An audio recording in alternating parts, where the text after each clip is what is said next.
Bonjour à tous. Pour ceux qui ne me connaissent pas, moi c'est Olivenside. Pourquoi Olivenside? C'est l'abrégé d'Olivier et Parkside, parce que j'ai beaucoup de Parkside.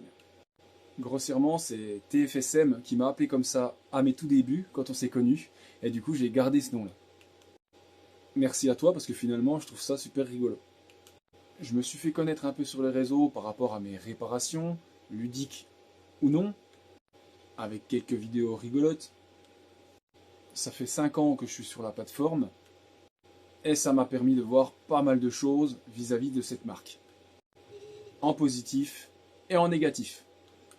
Et à la différence de tout ce qu'on peut voir sur les réseaux sociaux par rapport à tout ce qui est influenceurs qui sont rémunérés par la marque, moi on va dire que je suis en freelance. Grossièrement, j'ai pas de script pour que je dise n'importe quoi sur les outils, comme beaucoup font. Et là, cette vidéo, je la consacre pour mon avis personnel par rapport à cette marque. Contrairement à ce que vous pouvez penser, je suis extrêmement déçu sur ce qui est devenu cette marque Parkside au fur et à mesure des années.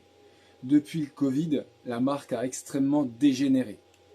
Comme vous savez, pendant le Covid, c'était dur de trouver des composants électroniques, le prix avait monté, c'était dur de se fournir, et en même temps, ils ont eu la bonne idée d'y intégrer le Bluetooth et le Ready to Connect. Donc tout ça en même temps, ça a été pas une bonne idée de leur part. Avant le Covid, ils avaient déjà une qualité de fabrication un peu aléatoire, mais c'était quand même relativement bon dans l'ensemble.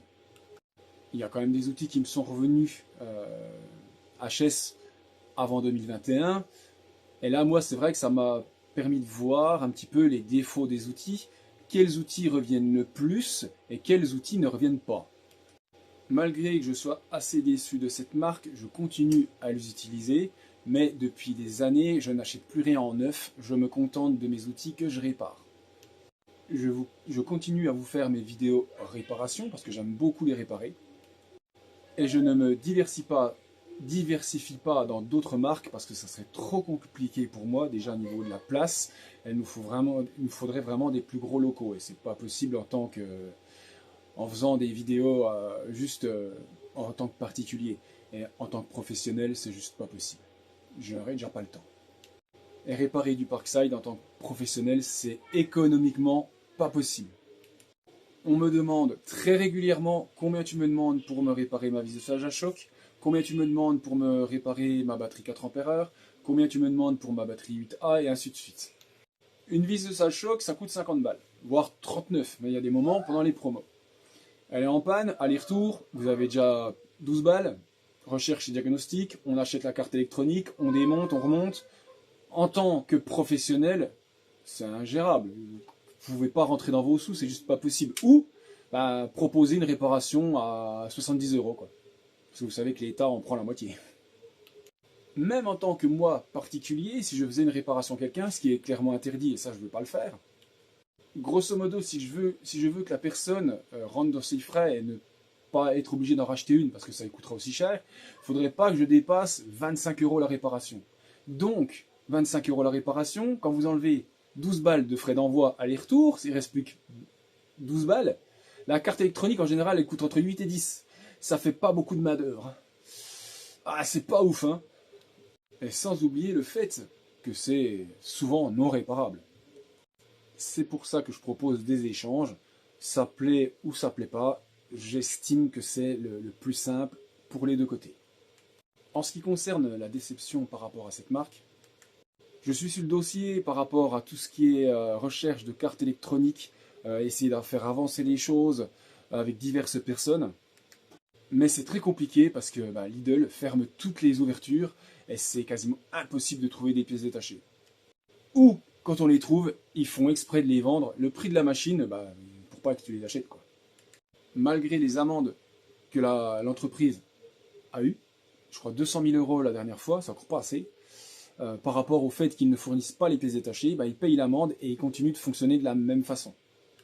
Et le problème avec tout ça, en fait, c'est le SAV qui trinque, c'est ça le gros problème. Comme je vous ai dit, le Ready to Connect est apparu il y a déjà quand même quelques années, et les problèmes du début n'ont pas été corrigées, jusqu'à même les dernières qu'ils ont faites, le problème est toujours présent. C'est-à-dire que vous achetez une machine, vous appuyez sur le bouton, elle est cramée. Que ce soit comme ça s'appelle, les scie sauteuses, les meuleuses, les débroussailleuses, les souffleurs, elles sont toutes munies de Ready to Connect avec des composants à peu près de la même qualité. Il y a des outils qui sont plus soumis à ce problème que d'autres. Par exemple, les meuleuses. Pour ma part, les meuleuses, c'est l'outil qui est le plus cramé de la marque. Pas parce qu'il est mal utilisé, pas parce qu'il est mal nettoyé, mais parce que vous l'achetez, vous appuyez sur le bouton, elle est cramée. Et en plus, pour la modique somme de ça vous crame la batterie en même temps. Parce que la carte électronique se met en court-circuit, et le pôle positif et négatif, eh ben, se court-circuite et ça fait péter la batterie. Sur le groupe Facebook, si j'acceptais toutes les meuleuses qu'on me propose, j'en aurais des centaines à réparer. C'est juste impressionnant. Les scie sauteuses, c'est pareil, mais les scie sauteuses, le problème, c'est le mécanisme qui se bloque. Ça, c'est pareil, je ne sais même pas s'ils ont corrigé le problème sur les dernières versions, mais on en entend un peu moins parler. Les cartes électroniques, c'est ça, en fait, elles brûlent. Elles brûlent parce que les composants ne sont pas de bonne qualité, ils chauffent et ils crament. À savoir que ce type de carte-là, sur AliExpress, on en trouve pour entre 6 et 8 euros. Elles ne sont pas exactement pareilles, vous n'avez pas la fonction Ready to Connect, il faut faire 2-3 petites mamailles et ça fonctionne. Mais en attendant, vous pouvez réparer une meuleuse pour 8 euros, on va dire, si vous savez faire. C'est pas très compliqué, j'ai pas mal fait de tutos sur le sujet. Quand c'est vendu 8 euros sur AliExpress, forcément chez le fournisseur, en direct, c'est beaucoup moins cher. Et ça à savoir que les cartes AliExpress sont très fiables. Mais les cartes Parkside, qui sont équivalentes, sont complètement éclatées, comme dirait ma fille. Je vais être honnête avec vous, là on est en 2025, je ne crois pas qu'il y ait d'autres marques qui proposent des outils que quand on les achète, tu les allumes et ils pètent. Moi franchement, j'ai jamais vu ça. Là, dernièrement, j'ai encore discuté ce matin avec une personne qui a beaucoup d'outils Parkside. Il crame outil sur outil. Et là, il a 3 meuleuses qui sont cramées. Il a fait passer 3 fois sa débroussailleuse. Il va se reconnaître, je pense, dans la vidéo. 3 fois sa débroussailleuse. Celle qu'il a reçue du SAV. Il l'a allumée. Il l'a posée. Ça s'est mis à fumer. Je crois qu'il n'a même pas eu le temps de l'utiliser. Ça a brûlé avant qu'il l'utilise. Après, je sais, je veux bien qu'il y ait des défauts de temps en temps, ça arrive. Mais là, on en arrive à un point que tu achètes un outil, si tu ne le dessais pas tout de suite, tu as des risques, le jour où tu le déballes, ça ne marchera même pas quand tu veux l'utiliser, puis tu te retrouves comme un couillon, parce que tu ne peux pas faire ce que tu voulais faire, quoi. Il y en a même beaucoup qui ont dit qu'ils préféreraient mettre 20 balles de plus dans un outil qui en vaut 50, donc le payer 70, et avoir un truc qui est sûr qu'il fonctionne, quoi. Il y en a beaucoup, en fait. Mais la marque privilégie les prix bas pour toucher le plus de monde possible et puis écouler le plus de stock. C'est une façon de marketing, quoi. Ils vont préférer financer Schwarzenegger pour faire des pubs, je pense des millions et des millions, que financer des ingénieurs pour se dire, bon voilà, on va opter ça sera un peu plus fiable en faisant ça et ça. Business is business. Ils vont préférer payer des influenceurs sur les réseaux pour parler de leurs outils qui viennent de sortir. Puis en fait, les outils, vous vous rendez compte qu'ils les utilisent même pas, ils sont sur une autre marque. Après, je sais qu'il y en a toujours qui diront, ouais, moi je suis équipé en Parkside, j'ai jamais eu de problème, pourtant je les déglingue, j'en remets plein la gueule, ça fait 3-4 ans, j'ai jamais eu de soucis. Bien sûr, heureusement qu'il y a des outils qui n'ont pas de problème. Heureusement, sinon la boutique aurait déjà coulé depuis longtemps. Il y a le fait que les outils, il y en a, ils crament quand on les allume, rien que de les allumer la première fois, et il y en a d'autres, souvent c'est la clé à choc 400 Newton, il faut en acheter 4 pour en avoir une qui a à peu près le couple annoncé. Je pense que la carte de contrôle à l'intérieur envoie pas assez de courant au moteur et ça la bride, je vais dire une bêtise, à 100 Newton par exemple.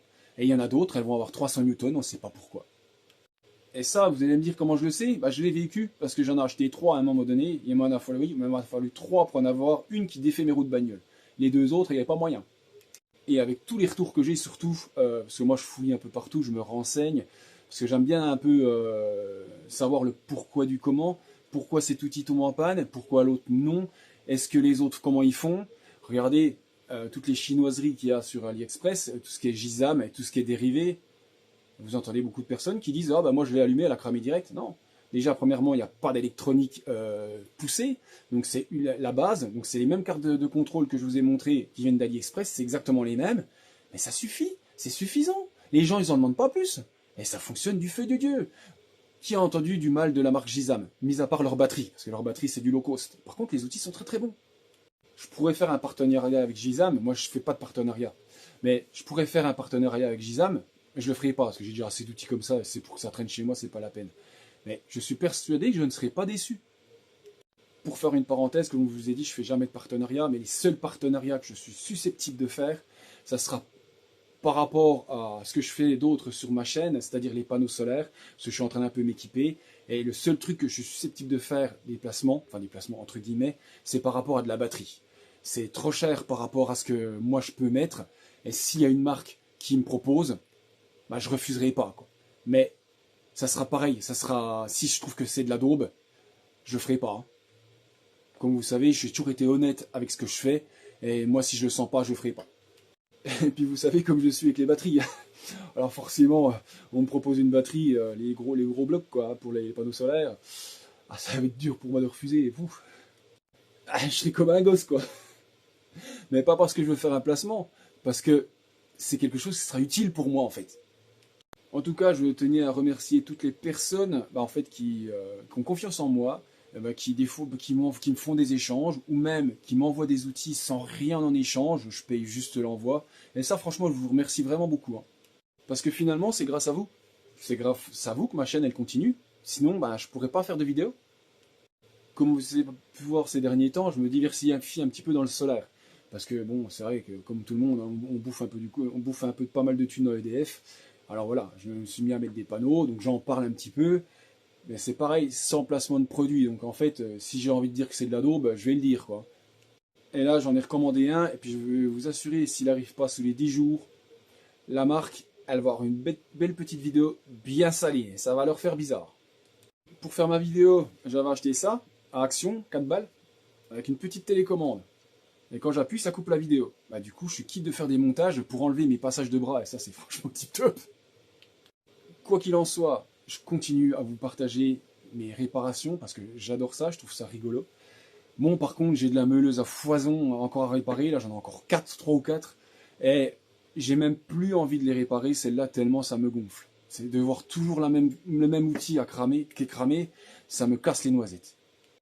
Pour finir, franchement, j'espère de tout cœur que ces prochaines années, la marque Parkside va remonter un peu le niveau au niveau de la qualité de fabrication. Parce que franchement, j'y crois pas. Mais bon, j'essaie toujours d'y croire un petit peu. Mais ce qui est dommage, c'est qu'ils mettent tout le budget qu'ils peuvent dans le marketing et rien du tout dans le reste. Ils se rendent même pas compte le nombre de clients qu'ils pourraient gagner s'ils fiabiliseraient un minimum leurs outils. Même 10 balles de plus dans les outils, les gens ils les achèteraient, il n'y a pas de souci. Une visseuse à choc 60 balles, c'est pas quoi à l'heure d'aujourd'hui, c'est pas beaucoup. Si elle était fiable, on était sûr qu'elle fonctionne. Rappelez-vous, il y a quelques années en arrière, celle qui prenait feu. Les machines, elles prenaient feu, les machines. Tu laissais la batterie dessus, elles brûlaient. Qui a fait ça? Quelle marque a réussi à faire un truc pareil? Il n'y a que Parkside. Les gens qui arrivent à faire foutre le feu à leurs outils, c'est quand ils les utilisent longtemps. Là, il n'y a même pas besoin, hein. Tu mettais la batterie, elle prenait feu direct. Les cartes électroniques se foutaient en court-jus, ça faisait un court-circuit sur un composant, le composant prenait feu, mais la carte n'était pas complètement cramée, il y avait toujours le passage de courant, parce que le plus et moins, ça passe tout le temps. Et la carte brûlait, il n'y avait pas de coupure. Ça, par contre, ils l'ont corrigé, le problème. Heureusement, parce que c'était extrêmement dangereux. Mais derrière, les cartes, elles sont pas plus fiables pour autant. Des composants MOSFET, comme on appelle ça, qui sont pas du tout fiables et qui pètent.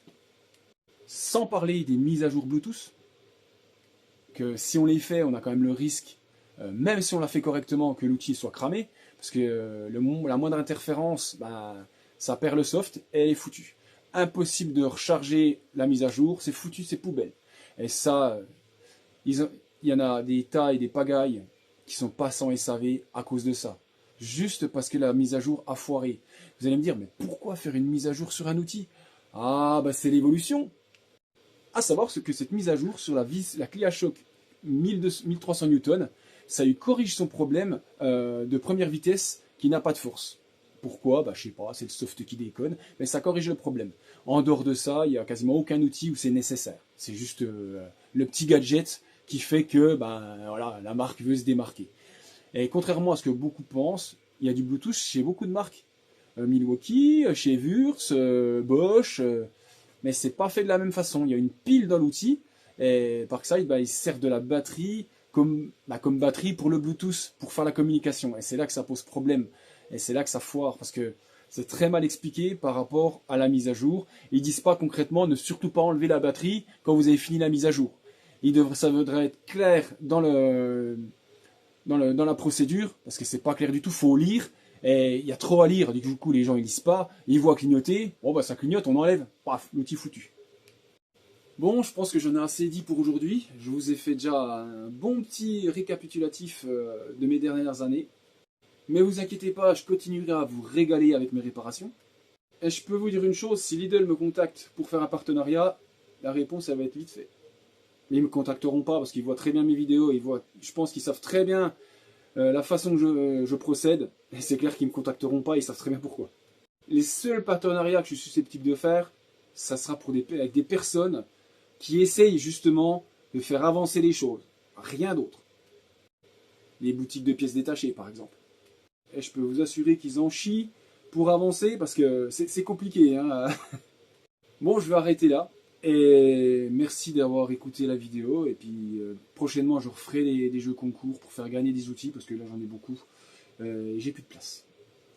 En tout cas, merci à vous. Et puis j'espère à très bientôt.